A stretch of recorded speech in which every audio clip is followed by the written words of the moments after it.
इस खबर का इंतजार हर एक भारतीय पिछले कुछ महीनों से कर रहा था। वो खबर अब आ चुकी है, खासकर तब से जब से ये खबर आई है कि चीन पाकिस्तान को कुछ ही महीनों में स्टेल्थ J-35 लड़ाकू विमान देने जा रहा है और उसका मुकाबला करने के लिए भारत के पास कोई भी स्टेल्थ लड़ाकू विमान नहीं है। तभी से हर एक भारतीय और हमारे रणनीतिकार कह रहे थे कि भारत जब तक अपना स्वदेशी एमका नहीं बना लेता तब तक एक स्टेल्थ लड़ाकू विमान खरीद ले, फिर चाहे वो अमेरिकी F-35 या रूसी Su-57 हो, फर्क नहीं पड़ता। चाहे कम संख्या में ही ले, लेकिन स्टेल्थ विमान जरूर खरीदे। और यही सब होता दिख रहा है। दरअसल सारे भारतीय मीडिया और डिफेंस सोर्सेज ने रिपोर्ट करनी शुरू कर दी है कि भारत एक स्टेल्थ लड़ाकू विमान के एक्वाजिशन को लेकर सीरियस हो चुका है और अब हम कंसीडर कर रहे हैं रूस के Su-57 लड़ाकू विमान को एक्वायर करने के लिए भारत अब काम शुरू करने जा रहा है। और इतना ही नहीं, भारत रूस से इसको लेकर फुल ऑफर भी लेगा। रिपोर्ट में बताया गया है कि हम शुरू में अमेरिकी F-35 लेने वाले थे, लेकिन अब इसे हम नहीं ले रहे हैं। इसके कारणों पर हम बाद में बात करेंगे।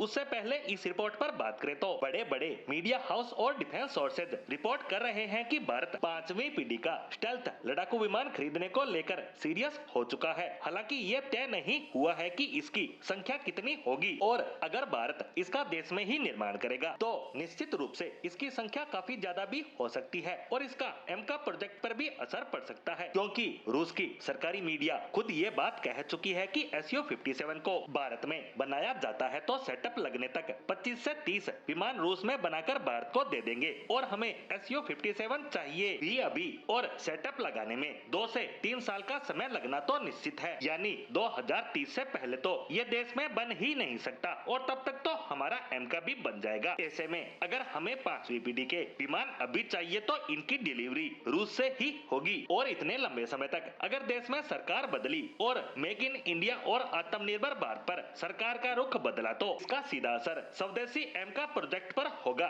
ऐसे में सरकार भी इसे बनाने की जल्दी कर रही है और अगर चीन और पाकिस्तान स्टेल्थ विमान के क्षेत्र में इतने आगे नहीं बढ़े होते तो भारत का विदेशी स्टेल्थ लड़ाकू विमान खरीदने का कोई इरादा नहीं था और न ही हमारा एमका प्रोजेक्ट इतना तेजी पकड़ता। लेकिन फिलहाल तो सारी परिस्थितियां पूरी तरह बदली हुई नजर आ रही है, जिस पर यह भी देखना होगा कि सरकार की प्लानिंग क्या है। वहीं F-35 को लेकर बात करें तो इसे न लेने के पीछे है एक नाम और वो है डोनाल्ड ट्रंप। उनके सत्ता में आने के बाद से ही भारत और अमेरिका के संबंध 180 डिग्री तक टर्न ले चुके हैं और वो भी अमेरिकी राष्ट्रपति डोनाल्ड ट्रंप के पाकिस्तान प्रेम के कारण। अब देखना होगा सरकार स्वदेशी एमका प्रोजेक्ट और विदेशी स्टेल्थ विमान खरीदने को लेकर किस रणनीति पर आगे बढ़ती है।